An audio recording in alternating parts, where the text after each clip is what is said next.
Bismillahirrahmanirrahim. Tangan saya terbalik dalam membela Allah dan Rasul itu masalah faraid. Dulu mungkin banyak yang ingat lah ketika tahun berapa lupa saya, tapi ada seorang menteri dan pakar Islam menggulirkan isu hak waris itu sama, lelaki dan perempuan sama. Alasannya karena perempuan sekarang kerja. Jadi gara-gara kesamaan gender kemudian mereka ingin bagi waris itu apa? Sama, lidzakari mislu hadzil unsayain, itu ditentang. Gerakan itu pernah menguat, termasuk yang bisa dengan tanda kutip bisa menghentikan gerakan itu, termasuk itu saya. Yang punya pikiran gitu tak parani, tak tantang begini. Saya bilang gini, Anda ngomong ini itu karena pinter apa karena tren? Tak tanya, ya karena pinter. Saya ini kan orangnya keren, punya kepangkatan jos lah. Ya kematangan jos, kepangkatan dunia, mestinya cara pengiran bocos ora ya ora. Cara ukuran dunia itu jos lah. Tak tanya, saya itu Pak Ba, termasuk yang setuju gerakan kesamaan gender. Dulu kan lelaki perempuan itu beda sekali, karena lelaki kerja, perempuan tidak. Sekarang sama-sama kerja, maka warisnya harus sama. Terus saya tanya gini, lalu penyebab warisan itu kerja apa lelaki? Dia jawab kerja. Dia nggak ngerti kalau ngadepin saya. Saya ini kan orang alim yang biasa belajar mantek, dan ini laroh nak wong alim. Sembrono ya jadi dene. Ketika tak tanya gini, lalu misalnya saya punya anak, yang anak saya putri itu direktur BUMN atau direktur bank atau direktur PT besar. Kemudian anak lelaki saya idiot, goblok. Warisannya dikasihkan siapa? Kalau kerja adalah alasan dapat warisan, berarti anak saya perempuan yang dapat warisan dong. Anak saya lelaki kan idiot, nggak kerja. Lalu warisan itu berdasar prestasi apa empati? Kalau berdasar prestasi malah Anda ini aneh. Sudah kerja direktur BUMN, hanya karena dia kerja dia dapat warisan, karena Anda bilang asbabul irsi adalah kerja. Kalau saya bilang karena empati, saya juga agak fair. Yang kerja juga butuh modal, gak saya warisi, tapi yang idiot tak warisi karena warisan berdasar empati. Lalu Anda pilih mana? Bingung deh. Sampai dia ikhlas, saya belum pernah mendapat perlawanan seperti ini karena Anda ngomong sama orang-orang goblok, kata saya. Terus saya bilang, saya ini ngaji Wahab khatam berkali-kali. Anda mungkin baca kitab Wahab itu hanya terjemah. Maka menurut Islam yang menjadi hak waris itu sebabnya dzukura wal unasah, kelelakian menjadi dapat dua bagian, keperempuanan menjadi satu bagian, dan itu Islam tidak mau urusan dengan prestasi maupun empati. Mujarradul dzukura dan mujarradul unusah. Sehingga dengan seperti ini tuh Islam nggak ribet. Coba kalau kamu pakai illatul hukmi, pakai cara berpikir logika, malah ruwet. Karena tadi, kalau kesamaan gender itu karena perempuan kerja, lalu misalnya yang lelaki idiot misalnya atau pengangguran, warisan kamu kasihkan siapa? Kalau kerja itu menjadi alasan hukum, kamu kasihkan yang perempuan kan? Aneh nggak? Yang sudah kerja malah kamu kasih warisan, yang nganggur enggak? Berarti berdasar prestasi atau berdasar empati. Kalau kamu dapat warisan, idiot dulu dong. Idiot dulu, goblok dulu, kecelakaan dulu, baru dapat warisan karena dapat empati. Yang sudah PNS nggak perlu dapat warisan karena sudah juga ruwet. Fikih seperti ini ruwet nggak? Ruwet. Nah, kata Imam Haromen, gurunya Ghazali, agama itu kadang dinuna dinul ajais. Kita ikut yang lugu saja. Allah bilang lelaki dapat dua bagian dari perempuan, ya lelaki ya yang punya alat kelamin, penis. Perempuan yang punya farji, ya sudah gitu aja, gak usah ruwet-ruwet. Kenapa begitu? Ya sudah seperti itu. Nanti lama-lama gini kalau diterusin. Ada seorang dokter fikih perempuan, dia menguasai fikih sholat. Ruhin lanang tapi gak menguasai fikih sholat. Rohnya mau pesolatan misalnya. Lalu yang jadi imam siapa kalau berdasar prestasi? Perempuan dong, karena dia doktoral fikih sholat. Dia menguasai aneh-anehnya sholat. Goro ibu masaili sholat dia menguasai. Sementara Rukin takoi sholat itu apa kan? Pokoknya ini gugus ngadeg terus lugu, terus ngadeg balik. Apa? Ada bolang. Nak salam ngalerin. Dia tahunya hanya itu dok. Lalu kalau nuruti imam sholat adalah yang terpandai dalam fikih sholat, tentu yang imami perempuan. Tapi agama ini tidak seperti itu. Pokoknya wong lanang imami, wong beda. Jadi makanya kata Imam Haromen, dinuna dinul ajais. Sampai Sayyid Muhammad itu sering utuh beliau gini kan, Allahumma imanan ka imanil ajais, ya Allah semoga iman saya menerima konsep engkau itu ka imanil ajais, imannya wong wedok-wedok sing lugu, ajis itu perempuan lugu yang sudah sepuh. Jadi misalnya ngukur anak seneng ya anak gedang goreng ngekei duit, ya lugu saja. Itu bagus. Daripada kamu pakai argumentasi, karena argumentasi ini sebetulnya kelihatan cerdas, tapi ada kebodohan masif. Karena tadi, kalau hak waris kita otak-atik dengan prestasi, maka yang pro empati akan protes. Paham ya? Masa yang sudah kerja dikasih banyak, yang idiot enggak? Tapi kalau berdasar empati juga aneh. Masa dapat warisan harus goblok dulu, harus kecelakaan dulu. Maka Rasulullah pernah ngendikan ketika ditanya, lalu warisan untuk siapa ya Rasulullah? Nabi jawabnya lucu. Fali aula rojulin dakarin. Jadi Nabi sempat ngendikan kata rojul. Kemudian direvisi dakarin. Fali aula rojulin dakarin. Semua ulama ngendikan dakarin di sini adalah badal.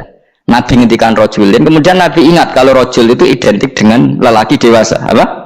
Kemudian Nabi mengulang lagi dakarin. Tidak harus dewasa, yang penting lelaki. Jadi meskipun baru lahir, kalau dalam keadaan baru lahir namanya apa? Kan dakarin kan? Belum bisa dikatakan rojul. Paham ya? Nabi ngulang 2 kali. Fali aula rojulin dakarin.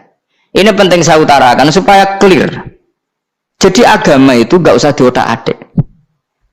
Ya itu tadi misalnya imam sholat itu lelaki. Ya sudah lelaki. Lelaki itu apa? Yang punya alat kelamin lelaki. Jangan dibalik ini. Yang dikatakan lelaki itu orang kuat.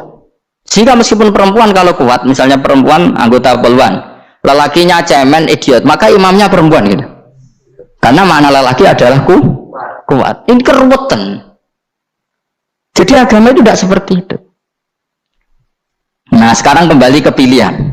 Yang dikatakan pilihan itu orang hebat. Apa yang dipilih? Apa berdasar definisi? Apa berdasar kehendak yang milih? Nah, kok mulai do pinter, tumben do pinter. Alam raya ini milik Allah. Dan semua di alam raya ini milik Allah. Maka dipilih dan dipilih itu terserah yang punya apa terserah kita. Apa terserah kriteria, apa terserah definisi. Dalam konteks kita sebagai objek diambil, tentu terserah yang punya. Kemudian Allah bilang, orang-orang itu saya pilih. Nah kalau milihnya Allah berdasar kepunyaan, tentu Allah boleh dong memilih orang yang sebetulnya berstatus dolim. Ya tapi ya tetap dia dolim, tapi ya tetap dipilih. Kenapa ya? Karena Allah yang punya. Saya misalnya orang kaya, boleh nggak punya HP buruk? Boleh kan? Terserah saya. Saya orang kaya, beli HP mahal, medium dan paling buruk. Boleh nggak? Boleh, saya yang punya. Nggak boleh, Gus, orang kaya harus beli HP yang mahal. Yang bilang harus siapa? Nah kegoblokan kita ini seperti ini. Nak sung suka HP ini kudu larang. Nak wong alim kudu bojone ayu. Sing kudu darani kudu ayu sapa? Nak maji jalan yang kudu swarga. Lho kudu iku sing swargane mbam tapi kudu. Nah, kita ini sering berpikir ngatur Tuhan. Nah, Indonesia negara yang mayoritas muslim, terus Islam Indonesia kudu dadi sampling Islam seluruh apa? Dunia. Ya ora usah sombong ngono ya keben. Mayoritas juga wonge kakean ngono ae ora perlu GR jadi sampling percontohan Islam internasional ora perlu ngono. Lah misalnya terus jadi contoh misalnya Masjid Haram niru Jumatan ning Indonesia berangkat mbek do rokokan. Bariku teke diusep-usepno ning pojok pager. Lah misalnya wong Mekah terus do ngono kabeh karena mencontoh Islam Indonesia. Kacau gak? Ora usah GR ngono biasa wae. Napa? Biasa wae. Terus misalnya mencontoh Islam Indonesia anak jaran Wali Songo terus tahlilan nunggu nganti setengah jam. Lah terus raudhah dikepung ngono rak macet Mekah Madinah. Mergo agar ziarah Nabi terus nunggu apa? Sak jam. Nah ning wali sak jam ning Nabi 2 jam lah kira-kira gitu. Ya malah nanya Kanjeng Nabi. Nabi sekaruan Afdhalul Khalqi mbok dongakno wa maghfir lahu warhamhu. Iku malaikat sak langit misah. Yang Nabi kok dongakno di sepuro. Kowe tapi itu tahun sepuro. Enggak boleh doakan Nabi gitu, enggak boleh. Wa sholli ala sayyidina Muhammad wa ala alihi, enggak boleh pakai ighfir lahu. Masalah kita tahlilan apa alam donga iku terus kamu gunakan. Ya, misalnya terjadi percontohan Islam dunia terus Nabi kabudut ditalkin, nak ditakoki wa man rabbuka piye. Terus Nabi warai wa man nabiyuka.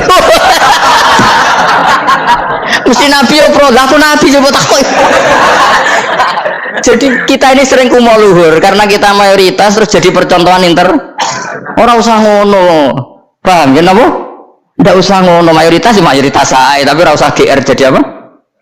Percontohan internasional. Mungkin kalau masalah Islam damai ya bagus. Tapi itu kan tidak hanya Indonesia.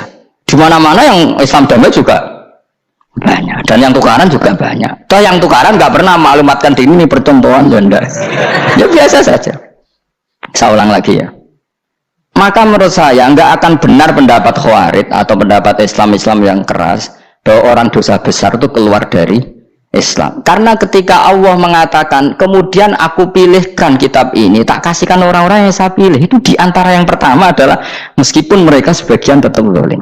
Artinya tetap zalim itu tidak menjadi dia keluar dari status Islam. Paham ya? Sekarang saya tanya, yang dikatakan warga Indonesia itu siapa? Ya siapapun yang bergeografis di Indonesia, lahir sebagai aktor Indonesia, ya orang Indonesia. Kemudian ada yang penjahat, ada yang maling, kita penjara. Apa dia keluar dari kebangsaan Indonesia? Enggak kan? Sama ketika orang Islam menjadi zina dan fase koruptor, keluar dari Islam enggak? Enggak. Karena Allah tetap bilang faminhum. Apa? Faminhum. Jelas ya? Wes kayak kang arah Khawarij. Kenapa? Kalau Khawarij cara berpikir itu ekstrim. Setiap dosa besar itu mengeluarkan orang dari status Islam. Itu bahaya sekali. Karena nanti kalau itu iya, kita akan kehilangan banyak orang apa? Islam. Makanya Nabi nanti ngendikan, saya berharap yang nanti masuk surga dari umatku itu separuh, 2/3. Itu kata ulama-ulama. Kalau kita pakai mazhab Khawarij, orang Islam itu tidak sampai 1/3. Karena banyak yang keluar dari Islam. Duwe keris ke Islam, duwe ake ke Islam, ngelakoni jimat ke Islam, nyekel patok ke Islam, dosa gede ke Islam, korupsi ke Islam. Terlalu banyak yang kita usir dari Islam. Lalu kita ngusir atas nama apa? Coba. Kalau atas nama Tuhan, kamu tidak Tuhan. Atas nama wakil Tuhan, Tuhan tidak pernah mewakilkan ke Anda. Orang-orang mandate. Yang kita tahu dari Quran ya ayat ini, tsumma awrasnal kitabal ladzina astafaina min ibadina. Kemudian kitab ini tak kasihkan orang-orang yang saya pilih, dan orang yang saya pilih itu faminhum zalimul li nafsi, dan sebagian dari itu adalah orang zalim, dan itu jelas bagian dari itu. Artinya keluar apa masuk? Keluar apa masuk? Masuk. Meskipun ya yang zalim tetap berstatus zalim, kayak warga Indonesia, ini semua warga Indonesia. Paham ya? Yang maling ya tetap warga Indonesia, meskipun ya tetap maling. Jelas ya? Betulan torah ya? Makanya ahli sunnah itu pendapatnya falam nukafir mu'minan bil wisri. Kita tidak akan mengkafirkan orang mukmin hanya karena melakukan dosa. Kenapa ya? Karena Allah bilang faminhum setengah sangking itu masuk bagian. Dan itu luar biasanya Allah disebut istofaina, tetap orang-orang pilihan. Maka ini penting saya utarakan supaya kita ini tidak sok-sokan ya. Terus yang zalimul nafsi pun potensi dimaafkan sama Allah. Asal dia tobat, dan tobat itu sama Allah nggak ada batasnya. Malam yuhur kiri sampai apa? Nafas apa? Terakhir. Dan kadang orang itu sebetulnya nggak niat tobat, cuma ada perilaku tertentu sehingga dan Allah itu simpati. Itu juga banyak yang diterima tobatnya Allah. Makanya kata ulama-ulama itu, istighfar itu tidak syarat diampuni. Yang menjadi orang terampuni itu kehendak Allah. Istighfar itu bagian kecil dari syarat-syarat itu. Tapi bisa saja orang tanpa istighfar tapi diampuni Allah. Misalnya Allah dawuh wa yaghfiru ma duna dzalika liman yasha. Itu bukan liman yastaghfir tapi liman yasha. Contoh masyhur kan, kamu pernah dengar kan, ada orang nakal itu memisah itu ya, kira-kira lonte atau apalah. Dia datang pulang ketika melihat anjing ngeleti pasir, dia berpikir ini kehausan kayak saya. Kemudian dia turun ke sungai memberi minum anjing itu, kemudian Allah memaafkan dia karena itu. Pas itu di semua hadis riwayatnya dia tidak pernah istighfar. Terlalu punya perilaku yang menjadikan dia diampun. Banyak nggak seperti itu? Banyak. Makanya wa yaghfiru ma duna dzalika liman yasha. Mayasa itu ya yang digedaki Allah. Bisa saja kalian ini sering istighfar tapi nggak dimaafkan Allah. Tapi dilala punya satu perilaku yang cara Allah itu penting, kemudian dimaafkan. Kayak Saharatu Fir'aun itu dia tidak pernah istighfar, tukang sihir Fir'aun. Dia diampuni Allah, dikasih iman tuh gara-gara jadi wong Jogja. Terus kan letok. Jadi pas mau duel adu sihir. Iku dalah dia mendingan ya. Kalau ya Musa imma antulkia wa imma annakuna nahnul mulkin. Monggo jenengan riyen nopo kula riyen. Jadi gara-gara dia didikan Jogja niku. Lah wong ape duel, mestinya tarung itu semakin cepat mengambil kesempatan kan semakin menang. Ini sudah jelas tarung. Ngapunten jenengan riyen nopo. Lha iku pangeran itu simpati, wong kok sopane ngono apa? Akhirnya Allah memberi iman gara-gara apa? Imma antul kia wa imma an nakuna nahnul mulkin. Monggo jenengan riyen. Lah Musa juga Allah juga gak terima kalau nabinya kalah sopan. Sehingga Allah memerintahkan Musa adalah sopan. Mboten jenengan mawon. Jadi Nabi Musa qala bal alqu. Jadi Nabi Musa enggak jenengan riyen mawon. Jadi coba itu kan unik. Dia tidak ingin diampuni Allah, tapi adalah dia sebenarnya satu perilaku yang menjadikan Allah itu simpati, yaitu kesopanan dia dengan Nabi Musa. Imma antulkiya wa imma annakuna nahnul. Nabi Musa juga bilang qala bal alqu mo jenengan riyen mawon. Akhirnya sakit nggih nak ngoten. Makanya Fir'aun itu mangkelnya bukan main. Ketika pertunjukan itu akhirnya kan Saharatu Fir'aun kan kalah. Setelah kalah langsung iman. Maka kata Fir'aun, ini jelas Musa itu guru kamu. Cuma pura-pura saja kamu pro saya. Lah buktinya apa? Jare buktinya tadi monggo-monggonan gitu. Makanya Fir'aun bilang innahu lakabirukumul ladzi 'allamakumus sihr. Wah, itu mesti Musa itu gurumu. Padahal ya gak kenal sama sekali. Cuma gara-gara monggo-monggonan tadi itu akhirnya terus pikirannya Fir'aun, wah mesti kenal suwi, mau gayane tok. Mereka gara-gara monggo jenengan iki. Mboten monggo jenengan. Jadi makanya sampean jangan putus asa. Makanya keliru sekali kalau kita bilang diampuni Allah nunggu istighfar. Enggak. Tentu istighfar penting, kita sepakat. Istighfar itu penting, kita sepakat. Tapi itu tidak satu cara-caranya Allah untuk orang bisa diampuni. Nabi misalnya yang dikatakan ana wa kafilul yatim kahateni fil jannah. Coba. Orang sering istighfar sama kafilul yatim, kira-kira surganya cepat mana? Cepat kafilul yatim meskipun enggak istighfar. Kalau istighfar terus tapi medit ra karuan. Tak jamin mungkin rokok alamatnya medit jelas nen rokok aku roh. Terus jelas. Al-bakhilu qaribun minan nar, jelas alamatnya deket-deket situ lah, paham ya? Wis jelas as-sakhi qaribun minallah, qaribun minan nas, baitun minan nar. Nah al-bakhil baitun minallah, baitun minal jannah, qaribun minan nar. Jadi medit itu ya deket-deket situ alamatnya sudah jelas deket-deket neraka. Ana wa kafirul yatim kahateni fil. Berapa? Apa semua yang dimaafkan Allah Nabi nyebut syaratnya istighfar? Kebanyakan malah enggak. Orang alim misalnya.